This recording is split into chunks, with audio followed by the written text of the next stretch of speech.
La Confederación General del Trabajo se manifiesta frente a la empresa Copitrans S.L. contra los despidos de trabajadoras y el acoso laboral. Denunciamos el abuso empresarial al que son sometidas la plantilla de Copitrans, donde no se está aplicando el convenio de propio de empresa correspondiente firmado por Copitrans. Además, diariamente se están dando casos de acoso laboral contra las trabajadoras y un abuso de autoridad por parte de la misma jerarquía empresarial en Copitrans. Somos conocedoras que en algunos casos se repiten en muchas empresas del sector de transportes de mercancía.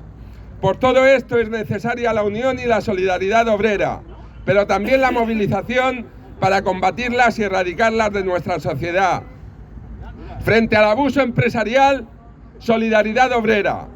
Sindicato de Transportes de CGT Valencia, Confederación General del Trabajo. ¡Salud! ¡Obrero despedido! ¡Patrón colgado! ¡Obrero despedido! ¡Patrón colgado! ¡Obrero despedido! ¡Patrón colgado! ¡Obrero despedido! ¡Patrón colgado!